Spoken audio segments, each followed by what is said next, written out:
it is not lost on me that I am taking you on quite the adventure the last few days.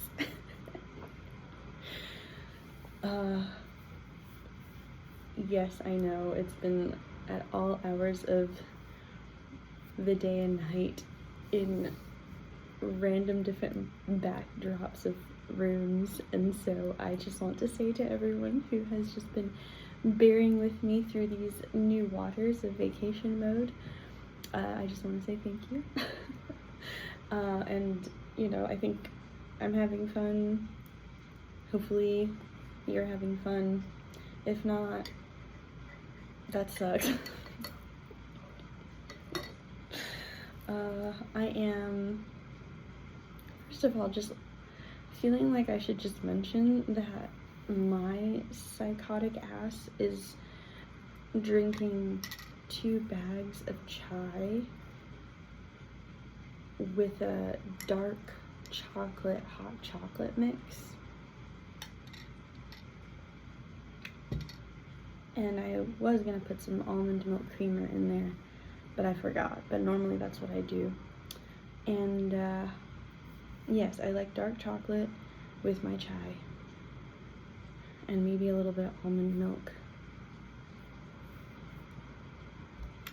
I want to say that I'm sorry, but I'm actually not. It slaps for me, so I'm sorry that I'm not sorry that it slaps for me. Anyway, so I'm here, wherever here is, and I actually haven't touched my Egyptian tarot, and I woke up feeling like I should be interacting with it on a camera, which is a very different feeling than feeling like I need to be, you know, communicating with people. Specifically, it just feels like I'm being told to record myself.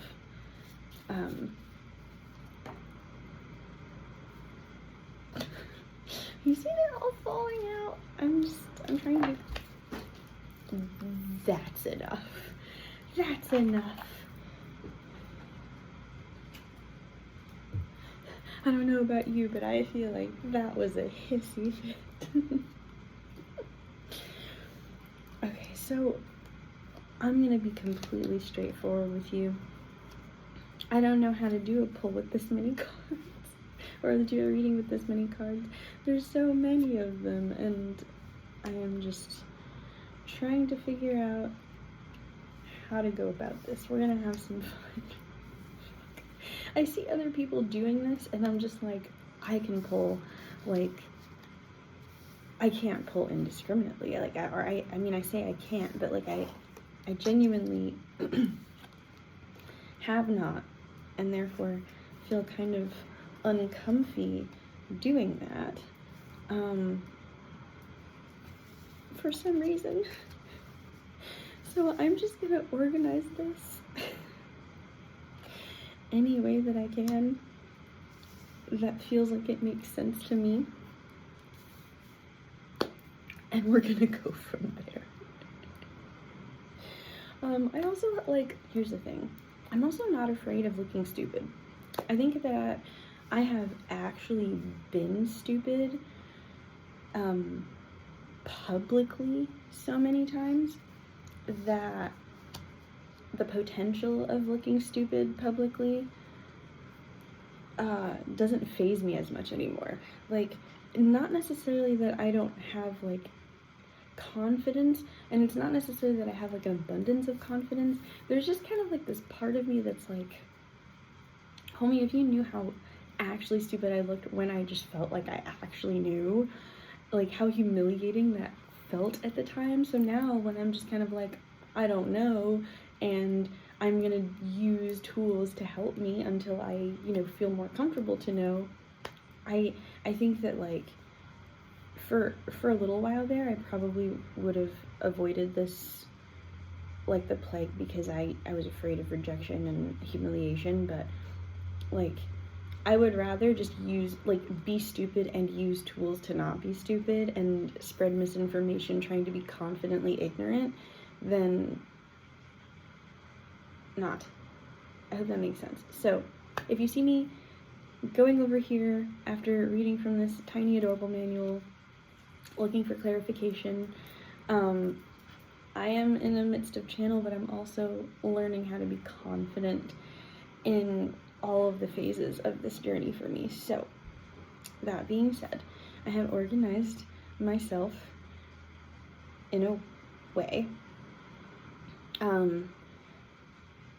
I have pulled at least 2 of every minor arcana, and I have only pulled 1 major arcana card. So I'm assuming that whatever this is us. I, as my Rastafarian cousins say, I is this card. And this card is the stars. The stars. Gosh. The stars. Okay. Well, on here it says hope.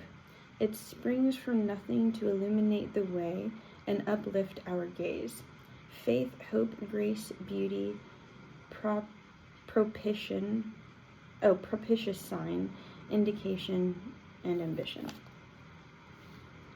Okay, just for clarity though.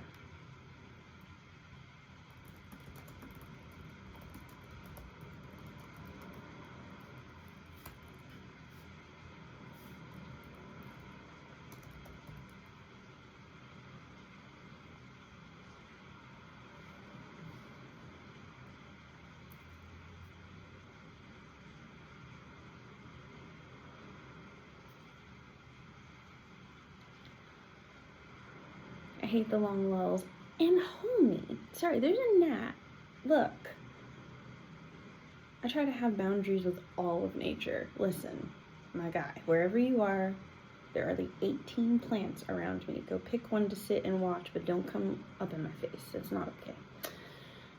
Sometimes you should set boundaries with nature. Hey, listen, this being your primary, this being I primary card, positive outlook, renewal, hope, and a sense of inspiration. I like that. Okay, so good for you. That's great. Okay, so we're gonna put you right there, and then I'm gonna look at what's next. So cups actually was the grouping that had the most. There's 4 here. I have the 3 of cups, the 9 of cups, the 10 of cups, and the Knight of Cups. I'm going to put this here, and while that figures it out, I'm going to read you what this says.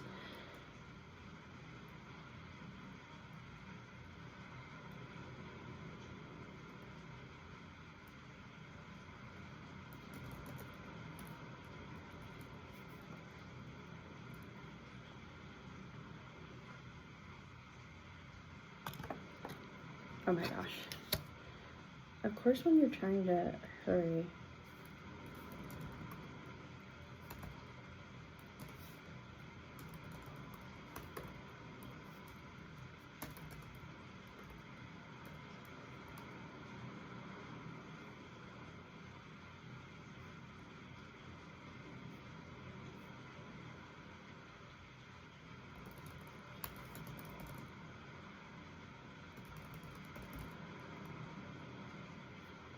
Google actually hates me, so we're gonna do it this way. So 3 of Cups here, it's saying the Papyrus Scepter, toast, relief, healing, vigor. So that sounds like a happy card.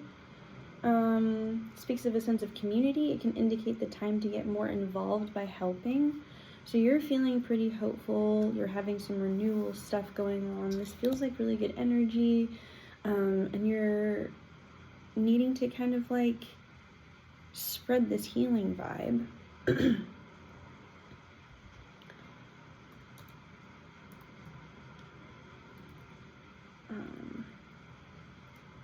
Then the 9 of Cups was next, and that one is the Knot of Isis. I love Isis. Satisfaction, physical well-being, positive energy.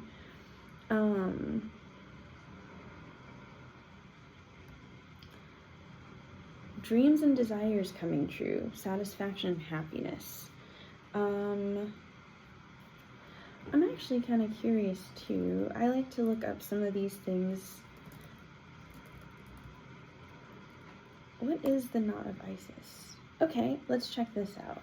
So, Nine of Cups and the knot of Isis. The knot represents Isis's magical power to unite, surround, and protect. The knot is associated with Isis's blood. The knot is a symbol of protection in the afterlife. The knot is a symbol of welfare or life.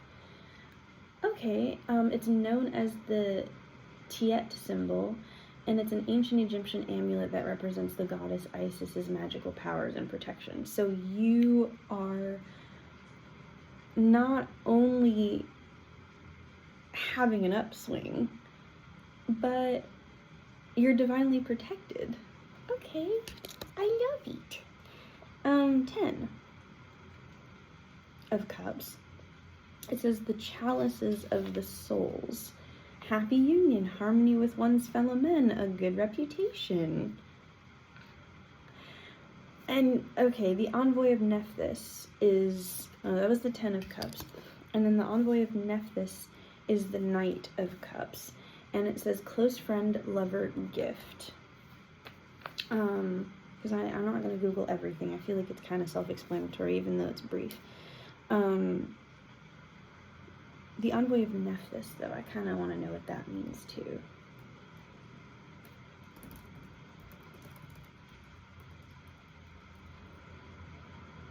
Let's see.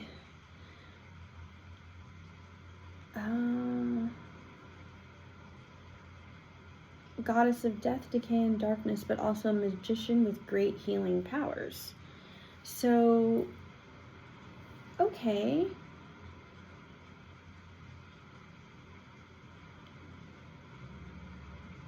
So Nephthys represents divine assistance and protective guardianship.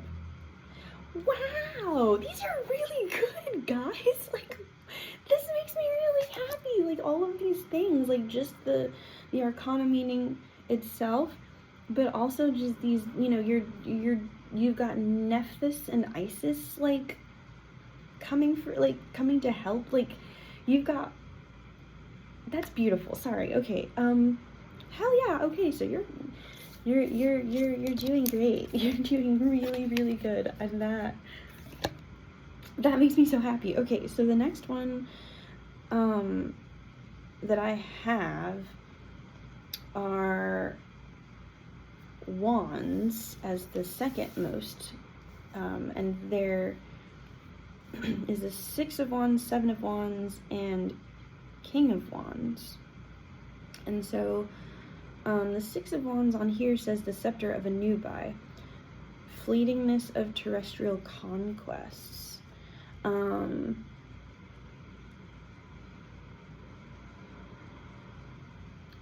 Yeah, let's look up 6 of wands.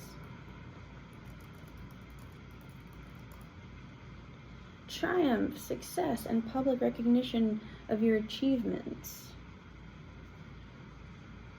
Okay. And scepters of a newbie. Fleetingness of terrestrial conquests. So you ain't gotta worry about shit no more. You've already dealt with all of the shit, is what I'm hearing. And then right after that, the 7 of wands says the vulture of Nekbet. Dependence, awe, and allegiance. I'm curious about this vulture of Nekbet.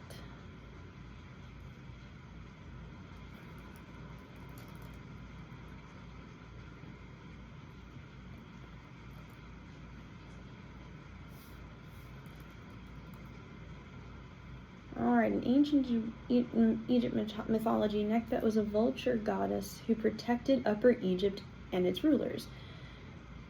Nekbet was often depicted as a vulture or as a woman wearing a vulture headdress. The vulture symbolized motherhood and protection, and Nekbet was the patroness of childbirth.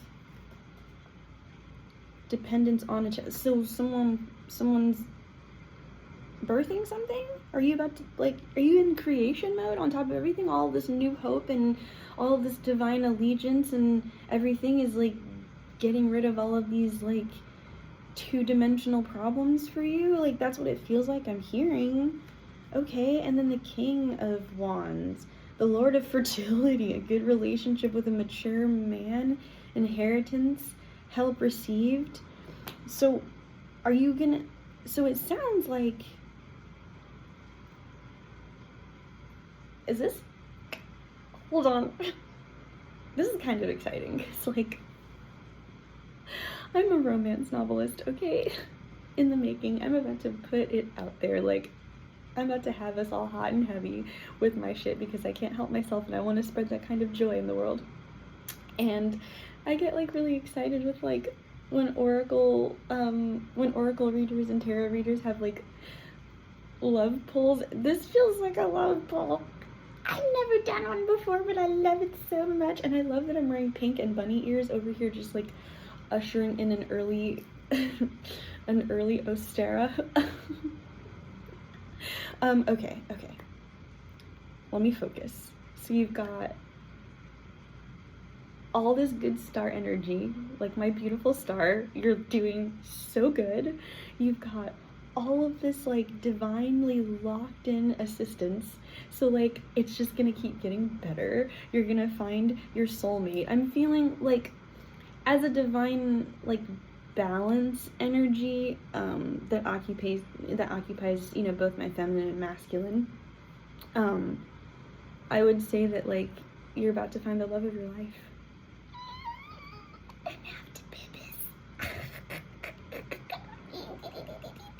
I'm actually really happy for you. I'm gonna move on though, because I'm gonna get stuck here just being, like, super excited for you, and I gotta.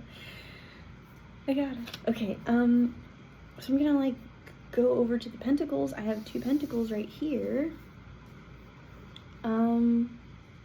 Okay, so I have an 8 of pentacles, and I have a Knight of pentacles.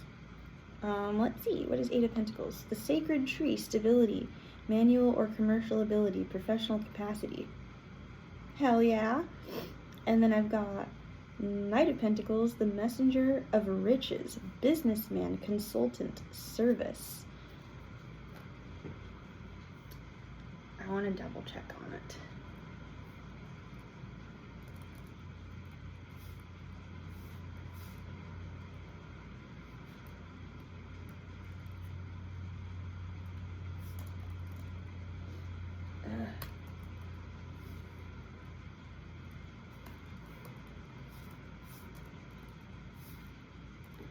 Let's see. Yeah.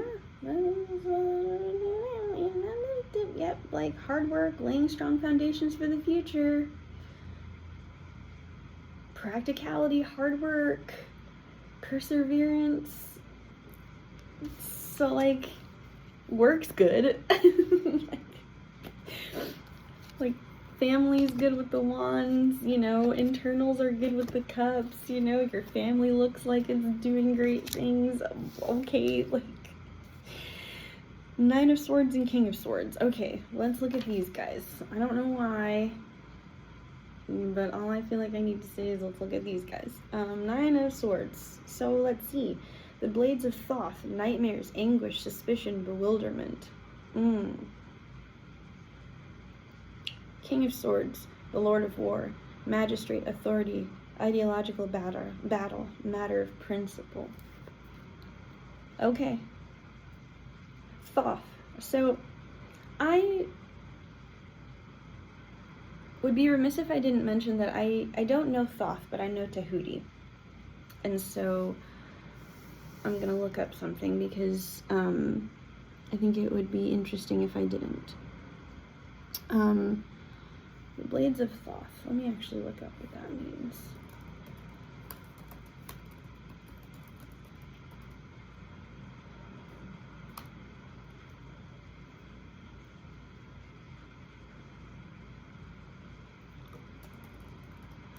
Assassin's Creed's coming up. Okay. Short blades inspired by and dedicated to Thoth, the Egyptian god of writing, magic, wisdom, and the moon. With pommels shaped like the head of Ibis and bright green handles, the dual blades were as beautiful as they were deadly.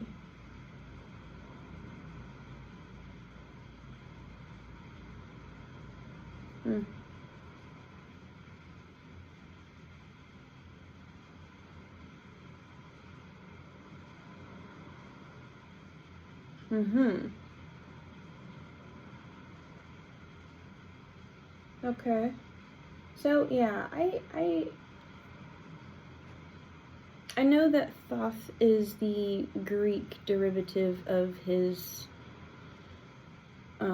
Egyptian name of Tahuti. So I like to check on these things because something that I have been learning, sidebar, is that what tends to happen a lot of the times is that when things evolve because they've been, taken to other places, those places with their new names kind of like evolve their own versions of that particular being's involvement in their community. And I don't know how else to say that, but that's what happens. And so you're either gonna see one side or another based on wherever you're learning it from, is really what I think I'm getting at here. So so good. I don't regret a single thing.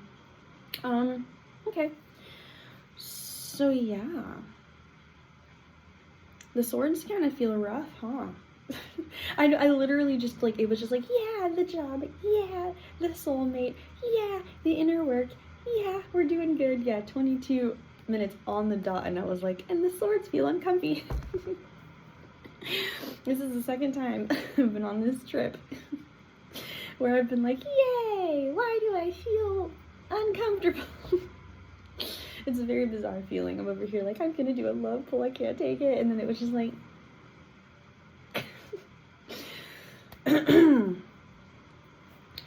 let's talk about this, because I feel like we need to talk about it.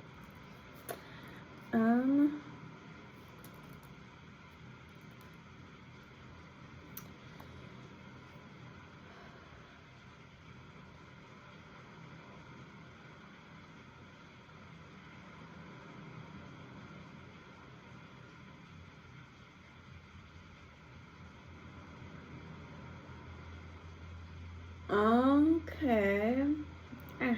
Okay, hold on. I'm coming back. I'm doing some work for us. So we can both, so I can know. I just saw the Bob Marley movie, so I'm kind of on his shit right now. I know I'm late. Just relax, okay?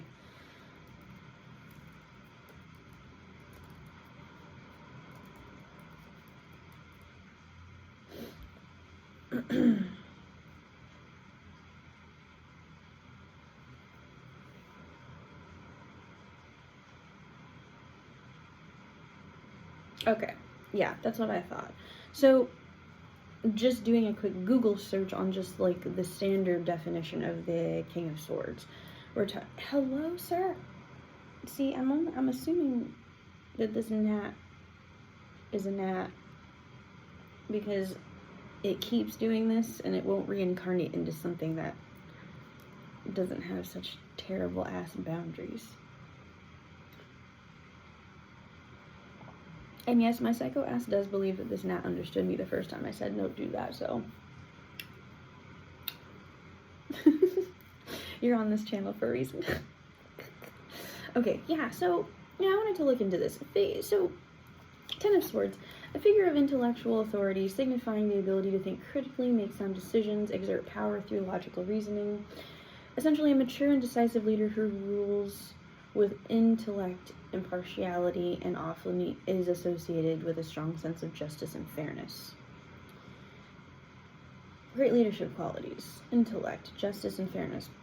Potential for harshness. In a negative context, it can signify being overly critical, judgmental, or even ruthless. And if that's there with the Nine of Swords, I'm seeing there's a lot of panic attack energy.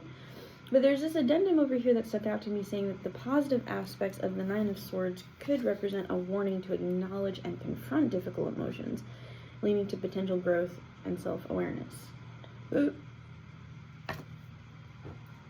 I actually hate this.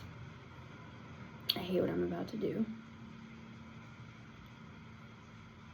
But I gotta do it. Laptop closed.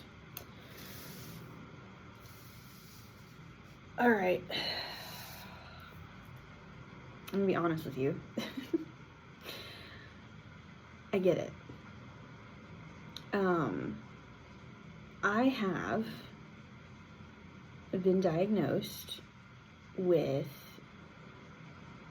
general anxiety, moderate, so it's not like mollywopping me necessarily, but it's not ideal.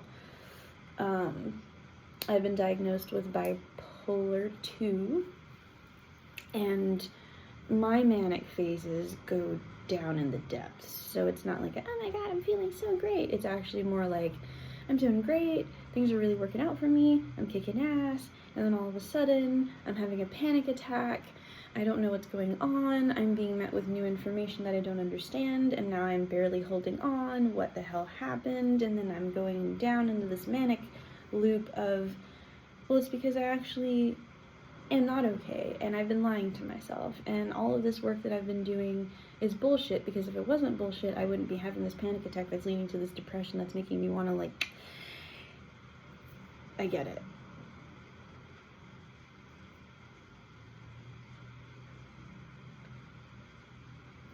I get it.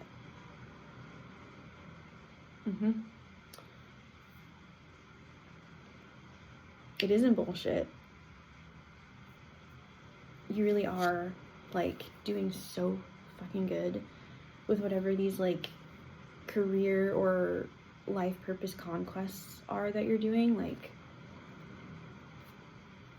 you're figuring it out. Like, you're piecing it together. Like, this is actually true. Okay? Like,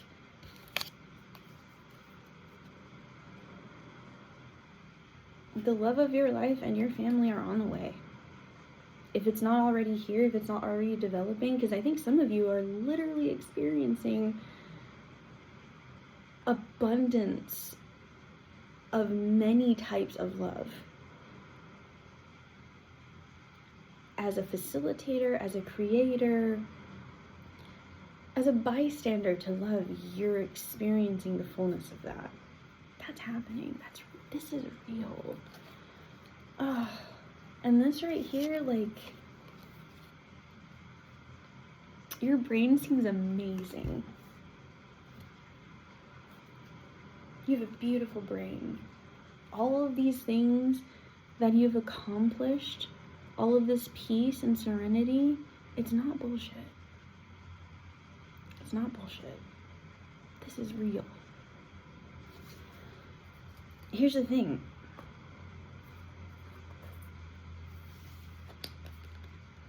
This is also real.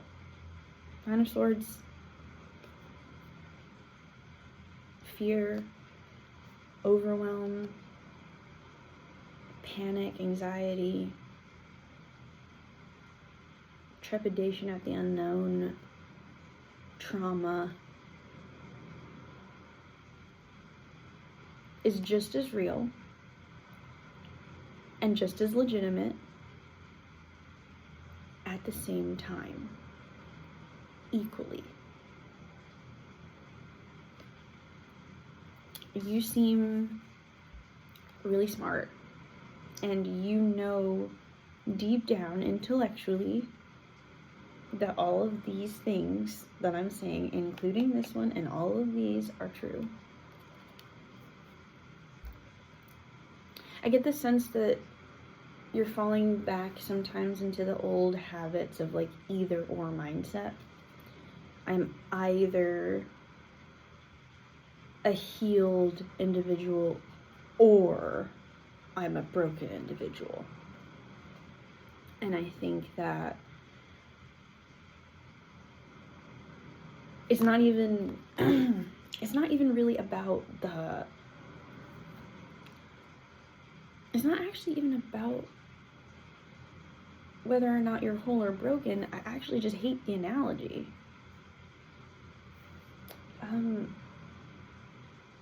You are you. And you make up everything that makes you. And I don't believe that there's room for whole or broken in a conversation about a being that exists.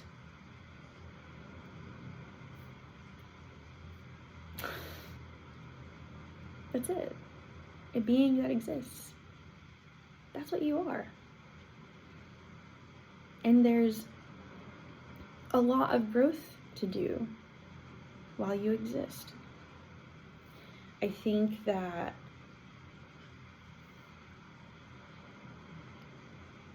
parents did themselves a disservice by limiting themselves down to a time frame where they have to confidently know everything in order to be good enough for us.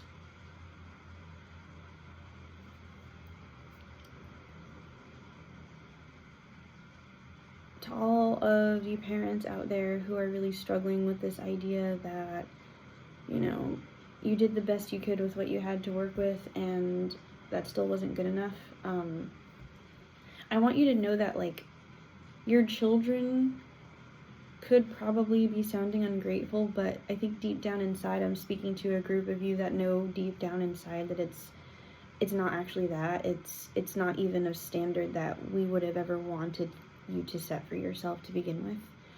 I don't think there's a child on earth, who wouldn't love their parents to be more human with them, to show us, instead of shooting for unachievable perfection, instead to just show us what it looks like to learn gracefully from your mistakes. I would have preferred, and I know that you would have preferred, to not be perfect, not have the expectation of perfection. I think that what society is doing to our homes is creating unrealistic expectations for us to follow, and then pitting us against each other at every turn. And I don't like that. I think that children and parents have a lot in common at every stage of that relationship. And I think that to all of you parents out there that are hearing this, who have older children, children my age and around that, I'm in my 30s, my early 30s. And, I think that what really set my relationship apart with my mom from being her child to being her adult offspring was, being able to share with her that, certain things sucked, but I never wanted you to be perfect. And when we breached that, we started talking very differently with each other, and we started collaborating on each other. I started learning more about her. She started learning more about me. We started evolving in that way because it was safe to do so, because no one was getting in trouble for making minor mistakes. And as you learn in that safe space at home, mutual respect in all different areas, not just, mutual respect for your spouse, but also mutual respect between, ages and capabilities, just mutual respect. Which, by the way, a lot of these differences overlap in a household. So you gotta do it one way or another. But yeah, there's someone out there that needs to hear that their child loves them, and it feels like we're rebelling, but and that we're ungrateful in rebellion, but you have to understand that a lot of us are not asking you to be perfect. You're forcing yourself to be perfect because something else, there's 80% of that energy at us that actually belongs to society, and the sooner you learn that, the sooner that you and I can really connect. I'm not speaking to my mom. Me and my mom are actually chill. So, like, Ma, don't worry about us. We good. We okay. But, like, there's somebody over here that I'm channeling that's just like, Mom, Dad, like, Grandma, Uncle. We have a common enemy. I don't want this for you. I don't want this for me. We should be fighting a common enemy that is making us believe that we're supposed to be something that even God doesn't want us to be. And the sooner you guys can collaborate, the sooner you can kind of get through this, like, Nine of Cups stuff that you're going, or Nine of Swords stuff that you're going through. This Nine of Swords energy is, like, a lot, but you're smart. You're really smart.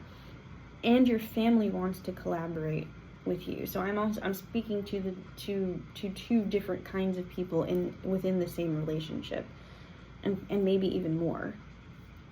Because the broad scope of this message really seems to be like, yeah, everything's going great. You're gonna have some challenges. And challenges come up because as you exist in the world, new information is always streaming in. You know, like, you truly can never really know everything. Because it kind of, like, separates you from the excitement of the newness of what happens when creation occurs. If you can't appreciate the creative process in one area, it's going to be hard for you to accept the creative process even within yourself. And that includes the creation process that you achieved through making your child.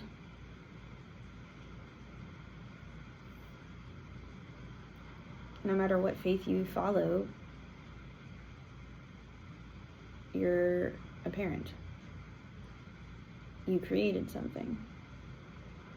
You gotta do better by that.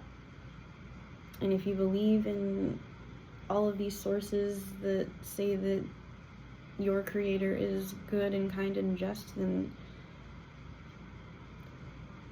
you should be that. And you should expect that the more you emulate it, the more it will be returning. Because people really do like to interact happily with one another. Like, we actually like it. We like to do unto others as we would like to have done to us. We like it. I know we do. That was a weird one. I went from, like, oh my God, the love and the babies, to, like, babies. Hello, adult babies. And hello, all adult babies. I'm talking to the parents too. Like, that 80% is legitimate. I'm not saying it's not. I'm saying that our common enemy did that to us. And I want to help you help yourself, and I want to help me. I would love help from you. I want to collaborate. We can do this together. We're all in this together. I've literally never seen that movie. Literally never. I've seen 2 Zac Efron movies in my entire life. One of them was 17 Again, and the other one, I couldn't even tell you the name of it, but it was, like, a recent one that was a little bit bizarre. But, like, I dig him in a way. Like, I think he's cool. He's chill. Yeah, man. You know what, I'm lying. I've seen 3 Zac Efron movies. I think I saw, is it Baywatch that he was in? I don't know. Anyways. Hello. You're just the cutest. I'm really happy for you. Seriously, like, whoever I'm talking to, in whatever stage of that relationship process that you're in, whether you're, like, you know, the parent that I'm talking to or the adult offspring that I'm talking to, this is for both of y'all. Like, this is actually for both of y'all. And so I think the reason why I'm, like, interchanging is, I think, our spiritual team is just like, could you quit saying you think and just stand on business? You're right. Apparently, you're both going through the same shit. It looks a little bit different, but it's the same shit. So get down in there. You're both so damn smart and intelligent and capable. You have divine beings on your side that are helping you both. So like, it's not an either or. It's not like a, oh, they're divinely blessed and I'm not. You're both divinely blessed. Look at y'all both winning and doing the best. So seriously, collaborate. You guys are gonna be so cute. Oh, I love that. You guys would be so cute. I think that, you know, me and my mom were often described as the Gilmore Girls. Like, everybody was just like, you and your mom are such Gilmore Girls energy. And like, even when we were at our worst relationally, like, you know, I was a little shit teenager, and she, you know, she had her like whole adult life going on while I was over here being a dick, you know. And so we had our moments where it was not fun, but like, man, you know, the two of us, we always had each other's backs. And that foundation stayed even through the hardest parts of our lives, when we really felt, you know, some doubt about each other. But at the end of the day, we always had each other's backs. And I think that is just so important, that we had the foundation that, like, at the end of the day, we were always showing up for each other one way or another. We're gonna try. And so we never gave up on each other. And I think that kind of energy is also the kind of energy that you have learned that has grown you into the successful being that you are today, including these panic attacks, including all of the scarcity that you're going through right now, this doubt that you're experiencing. Hey, listen, check and see if this is just external shit that's coming in between you and your relationships. It could be that. It could be that, you know, yeah, something happened, but it could be because of something else that you guys can bond over instead of fighting about. Whoever that was for. So, like, hey man, nobody's perfect.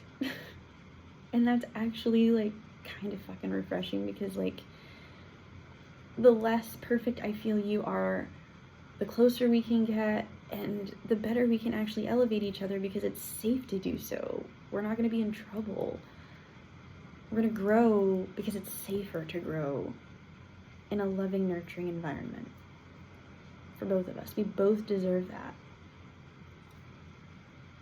We all deserve that. Hey, yo, go watch the Bob Marley movie. That was a beautiful movie. And I would actually say that and Bohemian Rhapsody did, like, the same thing in me for musical things, for musical reasons. The idea that, like, you know you have a family, you know you have a message, you know you need to step outside of the box. You also know that you have a divine assignment, and that you've been led places, and that, you know, that message, no matter facing a gun, illness, death, it's your path. You just face it without fear. And the imperfections come. Shit happens. But you gotta keep going, you gotta keep trying. And I think that they both had these environments, for better or worse, that challenged them to do better at every turn, and that is the reason why they were able to do what they have to do. And Hanuman Kind said, I learned from the greats. So did I. I've been really heavy on the Big Dawgs remix with A$AP Rocky as well, so I'll put that in there because that one really helped me. I really like when he says, you know, there's so much going on in this industry, so much that they want, so much that they all pretend to be. They're fucking with the energy. Focus on your energy. And he's been talking in both the original and the remix about ancestral work, about honoring your community, your family, your spirituality.